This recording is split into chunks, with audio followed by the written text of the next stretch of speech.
जय भीम, जय पेरियार, जय मंडल. We are at the crucial juncture of history.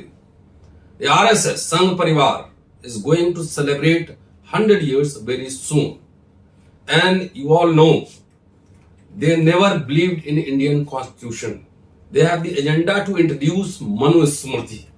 And they are preparing for that. They are already introducing Manu Smriti. And I can give you several examples of that.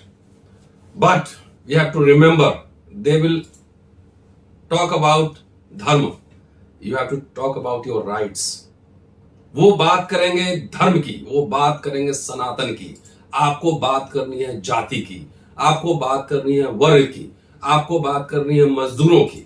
वो बात करेंगे पाकिस्तान की, आपको बात करनी है चाइना पे कि चाइना ने जितनी जमीन हमारी कब्जा की है, बताइए मोदी जी क्या है. दोस्तों, यह धर्म युद्ध है विचारों का. एक तरफ मनुस्मृति है, एक तरफ भारत का संविधान है. पिछले 10 वर्षों में ये बीजेपी आरएसएस ने पूरे संविधान के पूरे जितने प्रावधान हैं धीरे धीरे करके उसको निस्तानाबूद कर दिया है. दलित सुसाइड कर रहे हैं, छात्र नहीं अब टीचर भी सुसाइड कर रहे हैं. जम्मू का मामला है, प्रोफेसर चंद्रशेखर ने सुसाइड की. अभी डॉक्टर रीतू अनिश्चित काल के लिए धरना पे बैठी हुई है. ये एग्जाम्पल सिर्फ मैं दे रहा हूं कि जब आपके professor intellectual IAS officer Jammu के एक ने कंप्लेन की है कि उसके साथ जातीय भेदभाव हो रहा है, तो वो बात करेंगे धर्म के चाशनी में आपको डुबोना चाहेंगे, लेकिन आपको बात करने अपने हक हकूक की, आरक्षण की, जातीय जनगणना की, मिनिमम वेजेज की, महंगाई की, स्वास्थ्य की. और आरएसएस बीजेपी के एजेंडा पर सिर्फ और सिर्फ एक चीज है, पूंजीपतियों के हाथ में सब बेच दो, अडानी को बेच दो और देश में मनुस्मृति लागू कर दो. और उसके बाद जो है ना मनुस्मृति लागू होगी तो आप सब वर्ण व्यवस्था के हिसाब से काम करेंगे. वो धीरे धीरे हम लोग को दिख भी रहा है. इसलिए ये बहुत जरूरी है कि आप इस जंक्चर पे 24 का चुनाव, ये धर्म युद्ध है दो विचारों का.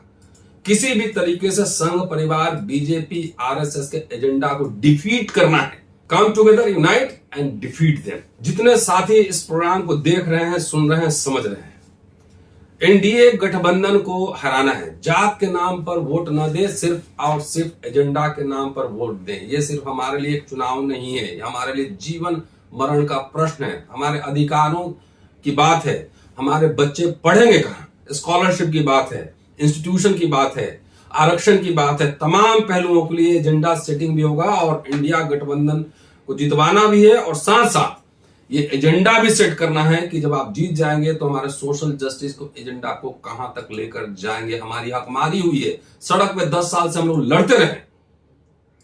हमारे बच्चों के साथ, हमारे आने वाली पीढ़ी के साथ पूरी व्यवस्था तैयार की जा रही है, वो सिस्टम तैयार की जा रही है जिसमें आपके बच्चे गुलाम बने.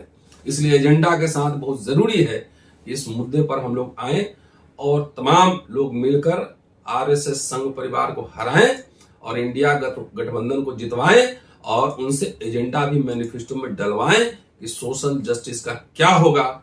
जितने बेचे गए हैं सरकारी कंपनियां, 23 सरकारी कंपनी बीजेपी सरकार ने बेची है, एक भी नहीं बनाई है. सोच लीजिए, और कंपनियां होती तो SC ST OBC सबका आरक्षण लागू होता. बार बार आपको किसका डर दिखा रहा है? मुसलमान यहां बहुत कम संख्या में है, उससे भी आप डर रहे हैं. सारे संस्थाओं पे आपका कब्जा है, तब भी आप डर रहे हैं. आप पाकिस्तान को दिखा रहे हैं, चाइना पे क्यों नहीं बात कर रहे हैं? चाइना ने हजारों एकड़ जमीन कब्जा कर लिया है. Everybody knows that. सो ये सवाल पूछना, पाकिस्तान जब वो दिखाए तब चाइना पर लगे जाना है, जब वो धर्म की बात करे तो आपको जाति और वर्ग की बात करनी है.